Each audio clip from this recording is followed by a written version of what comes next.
everybody made it through this week. In the midst, as Jim was saying, all the power outages.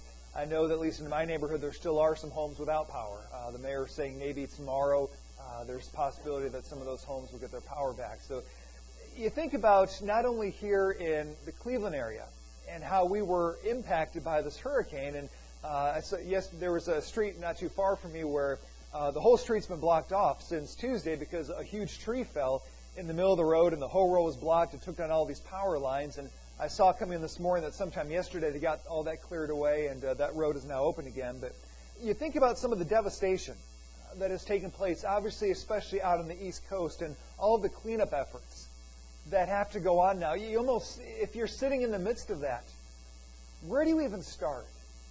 I mean, where do you honestly, I was just, before this hurricane even hit, I was seeing all the leaves starting to fall in the yard, and it's kind of always that dreaded project of cleaning up the yard of the leaves because, you don't even know where to start. So you just start somewhere and begin to gather all the leaves, and you're beginning to make some progress in getting all these leaves gathered up, and you look behind you, and more leaves have fallen behind you. So you've got to backtrack and get all of those, and there's always more leaves that need to be picked up. But you think about the magnitude of trying to clean up a mess like this, and it can almost seem hopeless. Like you don't even know where to start. You feel like you could work on this for 3 days and still not make a dent in the kind of cleanup that needs to happen. Well, as I thought about that, it reminded me a lot of our sanctification, our growth in the Christian life. Sometimes it feels like our lives can be a huge mess, with so much stuff that needs to get cleaned up, with so much stuff that God is going to just have to purge out of our lives and clean up the mess that we've made of our lives. And it can feel like it's this never-ending project, that there's always going to be more things that need to be tended to. In too many ways, that's true. God is always uncovering something new in us that needs to be addressed, that needs to be cleaned up. 1 Thessalonians 5:23 says, "Now may the God of peace himself sanctify you completely." Completely. And there is this lifelong process we go through as believers of God sanctifying us by His Holy Spirit, not just partially, but completely. And sometimes from our perspective, we can look at it and say, like, Lord, there's such a mess in my life. Lord, how in the world is this ever going to get completely cleaned up? Philippians 1:6 gives us that promise that He who began a good work in you will complete it the day of Christ Jesus. That work that God is doing in us of searching us and revealing sin and exposing sin and dealing with it and cleaning it up, that even though it seems like a monumental task, it's a task that God is busy doing in us and will continue to do in us until we see Him face to face. Now, this morning we come to 2 Samuel chapter 20, and I actually want you to back up a little bit, partly to get momentum into chapter 20 that we want to look at, but partially because of my obsessive nature, because we didn't have time to read the whole chapter, and I've been twitching all week about it. But I do want, not just to appease my own nervous tics, but for just, I think, the sake of the story, pick up back in 2 Samuel chapter 19, verse 24. Now, if you remember back, as Absalom is trying to overthrow his father David and take over the kingdom, that in the midst of that, this story came out that Mephibosheth, who was a descendant of Jonathan, had also turned his back on David. It was kind of the pile-on that was going on David. Through one of the servants of Mephibosheth, I can say that well, I'm not even awake, I guess, Mephibosheth, that he's turned his back on David. And this was part of the devastation to David. But now we're going to get the truth of what's happening here in chapter 19, verse 24. It said, "And Mephibosheth, the son of Saul, came down to meet the king. He had neither taken care of his feet, nor trimmed his beard, nor washed his clothes, from the day that the king departed until the day he came back in safety. And when he came to Jerusalem to meet the king said to him, 'Why did you not go with me, Mephibosheth?' He answered, 'My lord, O king, my servant deceived me. For your servant said to him, I will saddle a donkey for myself, that I may ride on it and go with the king. For your servant is lame. He has slandered your servant to my lord the king. But my lord the king is like the angel of God. Do therefore what seems good to you. For all my father's house were but men doomed to death before my lord the king. But you set your servant among those who eat at your table. What further right have I then to cry to the king?' And the king said to him, Why speak any more of your affairs? I have decided you and Ziba shall divide the land. And Mephibosheth said to the king, Oh, let him take it all, since my lord the king has come safely home. Now Barzillai the Gileadite had come down from Rogelim, and he went on with the king to the Jordan to escort him over the Jordan. Barzillai was a very aged man, 80 years old. He had provided the king with food while he stayed at Manaim, for he was a very wealthy man. And the king said to Barzillai, Come over with me, and I will provide for you with me in Jerusalem. But Barzillai said to the king, How many years have I still to live, that I should go up with the king to Jerusalem? I am this day 80 years old. Can I discern what is pleasant and what is not? Can your servant taste what he eats or what he drinks? Can I still listen to the voice of singing men and singing women? Why then should your servant be an added burden to my lord the king? Your servant will go a little way over the Jordan with the king. Why should the king repay me with such a reward? Please let your servant return, that I may die in my own city, near the grave of my father and my mother. But here is your servant, Shimham. Let him go over with my lord the king, and do for him whatever seems good to you. And the king answered, Shimham shall go over with me, and I will do for him whatever seems good to you. And all that you desire of me I will do for you. Then all the people went over the Jordan, and the king went over. And the king kissed Barzillai and blessed him. And he returned to his own home. The king went on to Gilgal, and Shimham went on with him. All the people of Judah, and also half the people of Israel, brought the king on his way. Then all the men of Israel came to the king and said to the king, Why have our brothers, the men of Judah, stolen you away and brought the king and his household over the Jordan, and all David's men with him? All the men of Judah answered the men of Israel, Because the king is our close relative. Why then are you angry over this matter? Have we eaten at all at the king's expense? Or has he given us any gift? And the men of Israel answered the men of Judah, We have 10 shares in the king, and in David also we have more than you. Why then did you despise us? Were we not the first to speak of bringing back our king? But the words of the men of Judah were fiercer than the words of the men of Israel. So a couple things that we see here. First of all, that with Mephibosheth and Barzillai, we see these two men who their only concern was David. They didn't care about the rewards. They didn't care about what David was going to give to them, what David was going to do for them. All they cared about was the king was safe. And the king was now back to take his throne. But now we see this dividing of portions toward the end of the chapter, which begins to kind of cause some division. And that's going to become significant as we come to chapter 20. We're in chapter 20, verse 1. It says, Now there happened to be a worthless man, whose name was Sheba, the son of Bichri, a Benjamite. And he blew the trumpet and said, We have no portion in David, and we have no inheritance in the son of Jesse. Every man to his tents, O Israel. So all the men of Israel withdrew from David and followed Sheba, the son of Bichri. But the men of Judah followed their king steadfastly from the Jordan to Jerusalem. So you have David now getting back to Jerusalem, and everything is beginning to fall into place, all the cleanup of the damage that Absalom had done. But now we've got this one guy, it says this worthless man, Sheba, who is now still just raising a ruckus and trying to cause a rebellion against David. Verse 3, And David came to his house at Jerusalem, and the king took the 10 concubines, whom he had left to care for the house, and put them in a house under guard and provided for them, but did not go into them. So they were shut up until the day of their death, living as if in widowhood. So these are the 10 concubines who we saw Absalom take for himself back in chapter 16. And David's now cutting himself off from them. In verse 4. Then the king said to Amasa, Amasa is the one who's taken Joab's place as the general over the army, Call the men of Judah together to me within 3 days, and be there yourself. So Amasa went to summon Judah, but he delayed beyond the set time that had been appointed him. And David said to Abishai, Now Sheba, the son of Bichri, will do us more harm than Absalom. Take your Lord's servants and pursue him, lest he get himself to fortified cities and escape from us. And there went out after him Joab's men, and the Cherethites and the Pelethites, and all the mighty men. They went out from Jerusalem to pursue Sheba, the son of Bichri.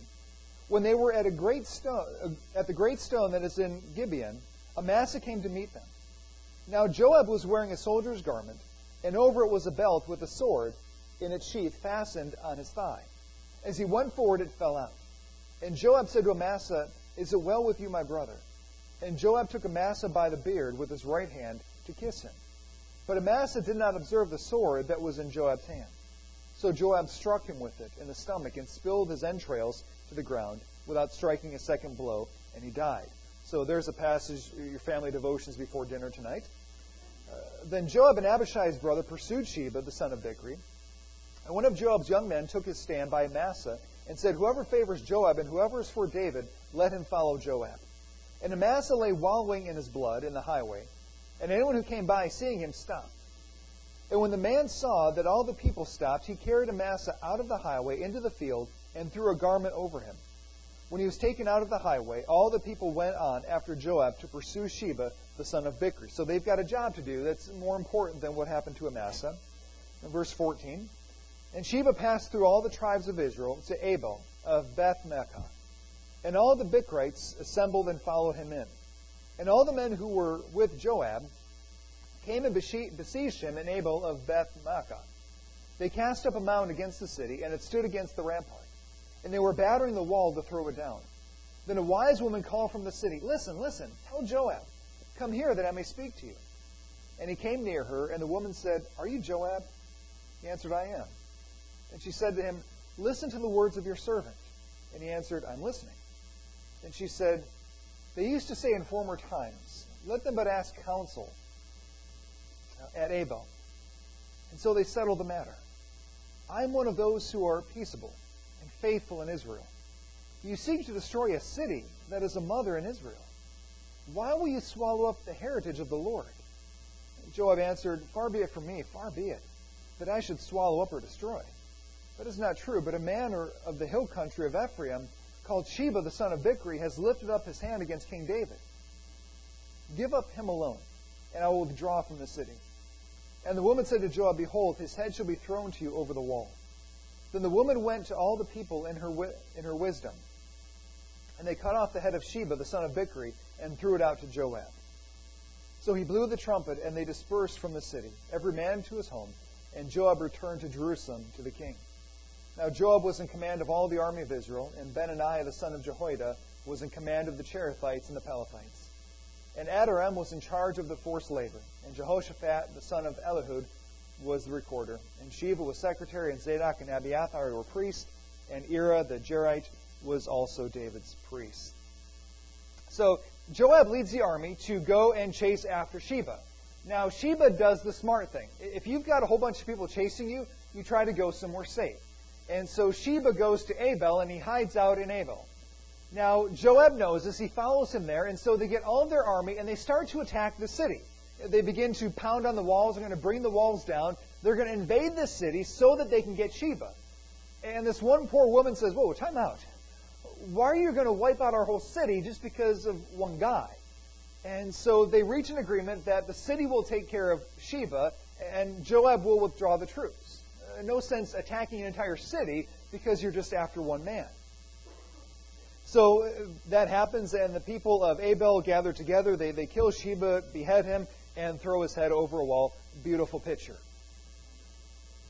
But I think there's something here that at least stood out to me, and you can take it or leave it for what it is.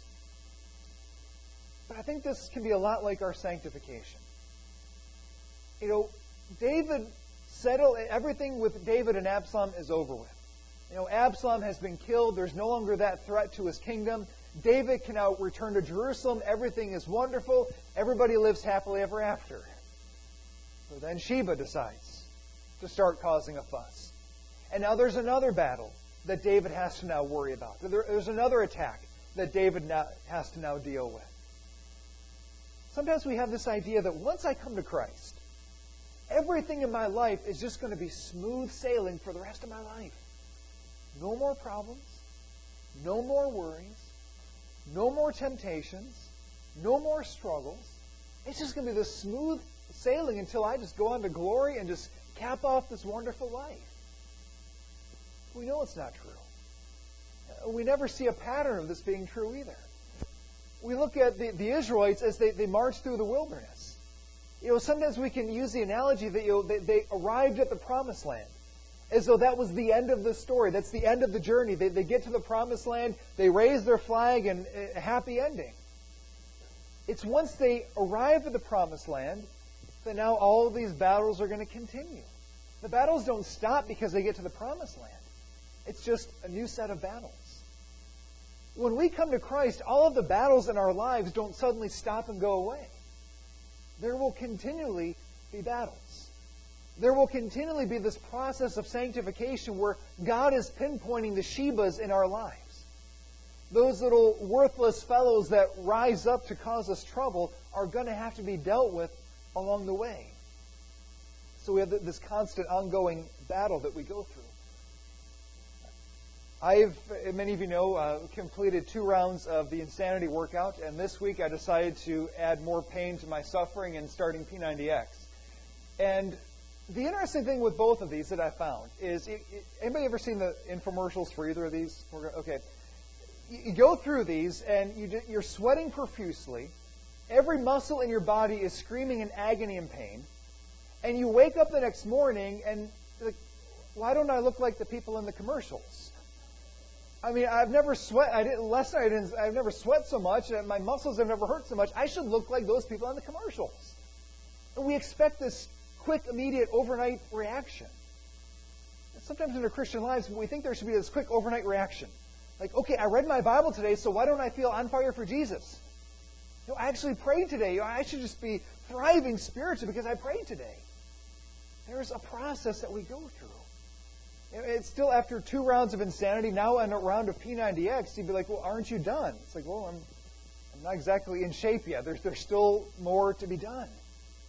There's still more fitness to be had. In our Christian lives, we have this danger of thinking that we somehow arrive, that we've somehow gotten there. We've dealt with certain sins in our lives, and now we can just sit back and relax because we've arrived somewhere. And sometimes we can live with this spiritual arrogance. I've arrived. What's wrong with you people? I've overcome all of these issues, so how come you guys haven't gotten there yet? Sometimes we get this spiritual arrogance about us. Like somehow we're just so much better than every other Christian out there. And if every other Christian could be the kind of Christian I am, then the kingdom of God will be so much better. We fail to realize that there's still a Sheba in my heart. There's still this worthless man inside of my heart that will rise up and cause fits that God needs to deal with. Now, maybe you've got 5 Shebas and the person behind you has 7 Shebas. We've all got a Sheba. We've all got some issue there that God still needs to work on in us.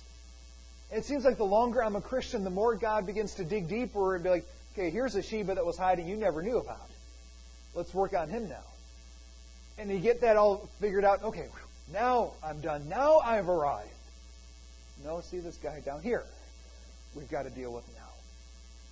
This constant process of God revealing sin to us and dealing with sin within us. But I want us to see something about Sheba here. Sheba does what? Sheba runs and hides in Abel. And Joab, it seems as though he's on this mission. He's completely content to take out the whole city if he has to in order to get to Sheba. Unfortunately, this woman intervenes on behalf of the people. See, there's nothing wrong with this city. The city's perfectly fine. The city's done nothing wrong. The city's done nothing against David. But it just so happens there's this worthless man named Sheba who's taken up residence within that city. And he's hiding in that city. And instead of killing the whole city, just find the one guy that has to be dealt with and deal with him. Why do I mention that? I think as we think about the sin and temptation that we wrestle through in our lives, we can take a Joab approach. We just want to wipe out the whole city rather than finding the one source of the problem. And here's what I mean by that. When you think about sin, essentially what happens with sin is you take a God-given desire and you gratify that desire in a way that's outside the will of God. Sometimes what we do in trying to confront that sin is we attack the whole city. We attack the entire desire. Just give a couple examples of what I mean by that. Go back to Adam and Eve in the Garden of Eden. As the serpent comes to them, begins to tempt them, he begins at the point of appeasing and trying to tap into their hunger, their desire for food. Now, is their physical hunger a sinful desire? No. Who gave them the desire for food? God did. God gave them an appetite for food. It's a good thing needed for their survival. Now, the serpent taps into that God-given desire to try to get them to appease that desire in a way that's outside the will of God, in a way that God said you should not do that. What happens with Jesus? Well, it begins with the same thing. Jesus is fasting for 40 days and 40 nights. He's hungry, and Satan comes to him beginning with, you're hungry. Make these stones into bread. Is Jesus sinning by having a hunger for physical food? No. It's a God-given desire for survival. But Satan is trying to get Jesus to fulfill that desire in a way that's outside the will of God. And so he moves on to the next one. Stand on the temple, throw yourself down, and everyone's going to see that you're the Messiah. Is it wrong for Jesus to want people to recognize that He is the Messiah, the deliverer, the Savior of the world? No, that's why He came. But Satan is taking that God-given desire in Jesus to say, fulfill that desire in a way that's outside the will of God. Okay, that doesn't work. Let me take you to the highest mountain. I'll show you all the kingdoms of the world.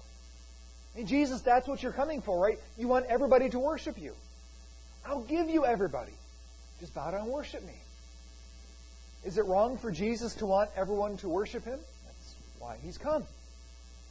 But Satan's trying to get Him to fulfill that desire in a way that's outside the will of God.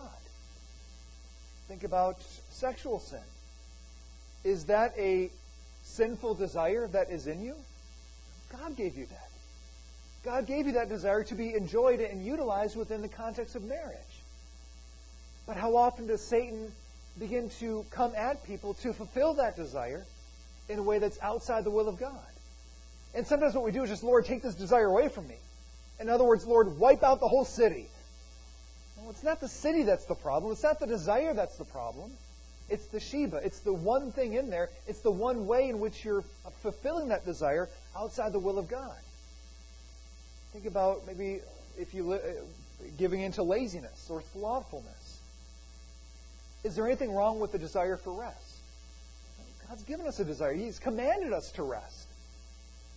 What becomes a problem is when we begin to fulfill that desire in a way that's outside the will of God. We begin to allow that to consume us, and we allow that to be the most important thing in our lives. Those who live lives of promiscuity, is it wrong for them to want to be loved by other people? No. We have a God-given desire for fellowship and being loved by others. The problem is we're seeking to fulfill that in a way outside the will of God. Those who become addicted to drugs and alcohol, they don't wake up one day saying, I think I'm going to be a drug addict or an alcoholic. Usually it's their life is falling apart and they just want to take the edge off. They just want to cope with their stress. There's nothing wrong with wanting to deal with the stress in your life, but it's wrong to deal with that stress in a way that's outside the will of God, in a way that's going to lead to destructive behaviors. Think about whenever you get angry. There's a righteous anger, I understand that, but I'm talking about the anger of that person who cut you off in traffic. The person with 14 items in the 12 items or less aisle. That kind of anger, okay? Why are you angry? Why do you get angry at that coworker who so irritates you? It's because we have, and I include myself because I face it too, we have an idea of what the perfect situation ought to be. The perfect situation is I can go 60 miles an hour on 480 without somebody cutting me off and going 40. Okay? I should be able to have that. But I lose that. I lose that control. I lose that perfect scenario I had in my head. That day that you had at work on Friday where that person was driving you absolutely crazy because you have an idea of how a coworker ought to be and the kind of work environment it ought to be. And if that scenario gets dashed, there's an anger that brews up in us because that little perfect controlled environment that we had in our minds is now gone. Is there anything wrong with wanting things to work out well? No. But when that becomes an avenue for a sinful reaction, or taking that desire and it begins to manifest itself outside the will of God, that's where it becomes a problem. See, so often we begin to attack the city.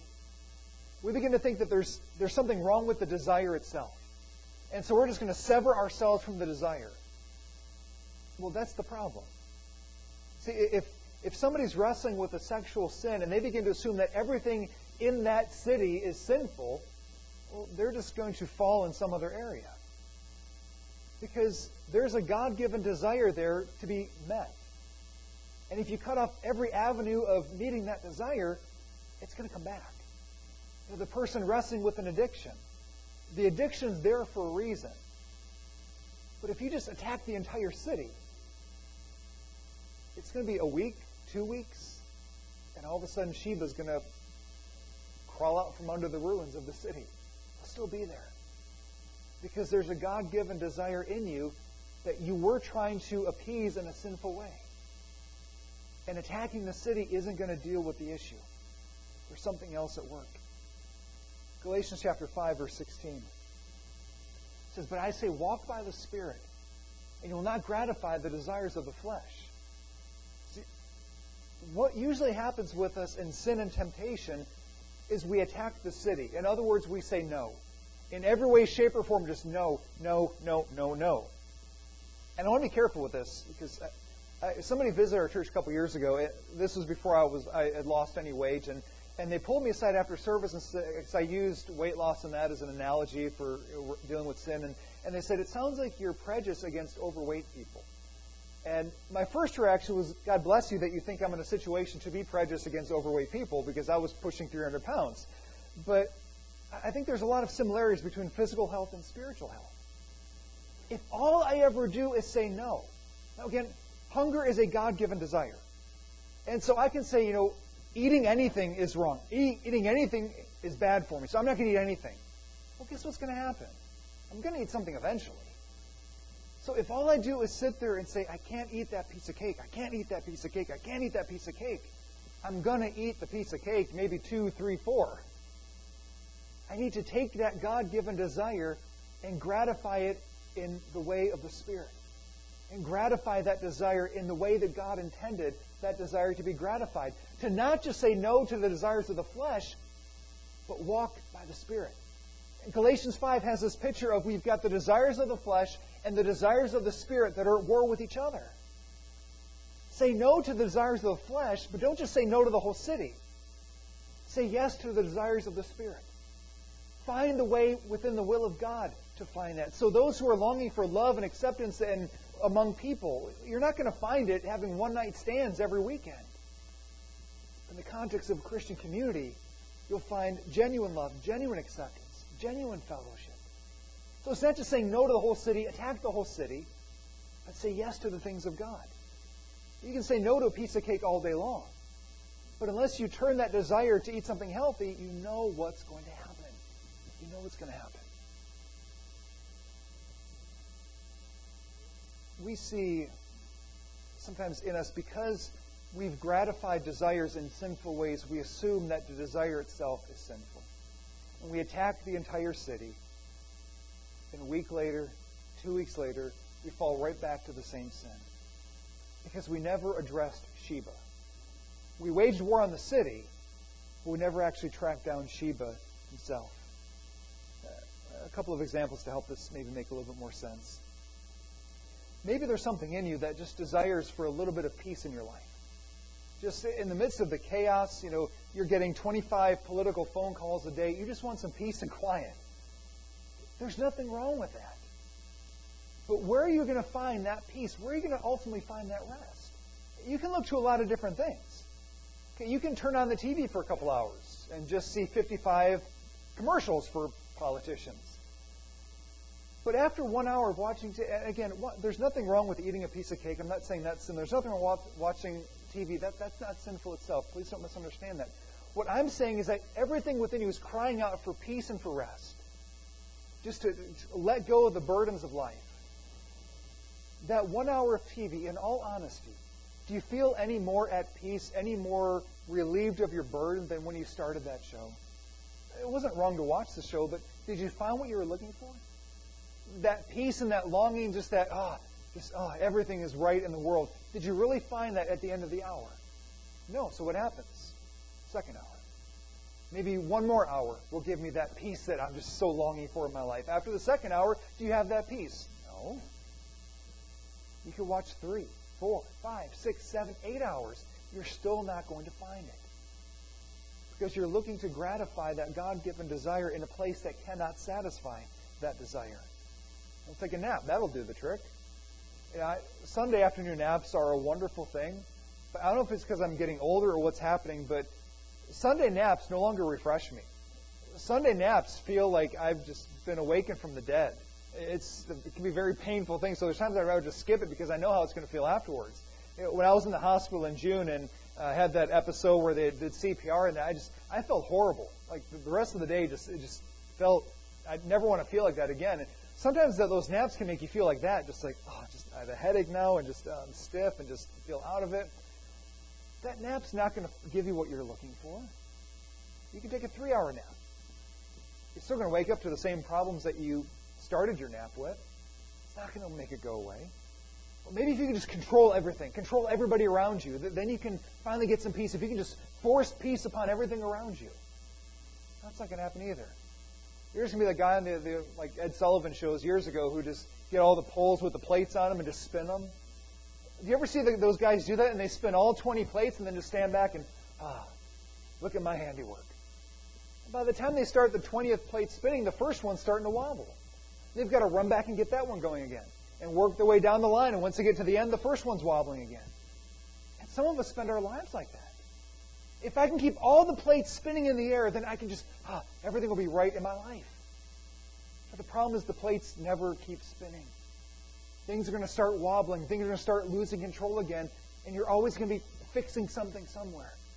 And you'll never find that peace. In the midst of that, Matthew 11:28, Jesus says, "Come to me. Come to me, all who labor and are heavy laden, and I will give you rest." Him. Come to Him. Now, it doesn't mean go to church. That'll make you feel better. Like when we lived in Fairview Park, there's a church. Our backyard and the church's parking lot kind of butted up against each other, and twice this church had the same sign up, and I'm not sure. There's probably some deep significance, but just say it for what it is and let you draw your own conclusions. The church, the sign up front of the church said, "Have insomnia? We have sermons. Come hear the next."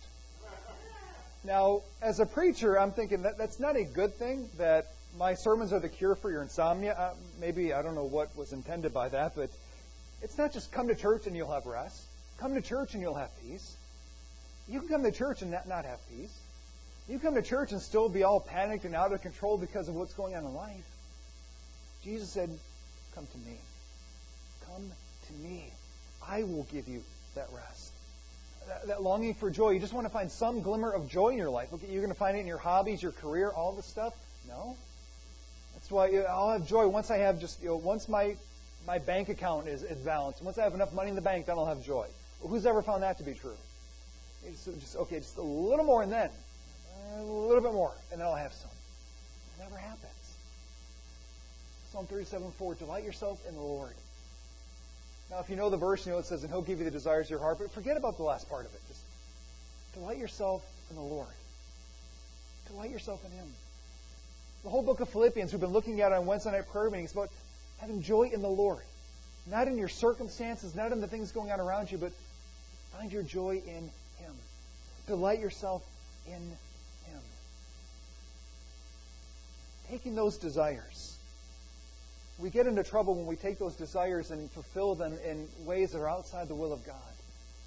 Waging war on the city is not going to do anything.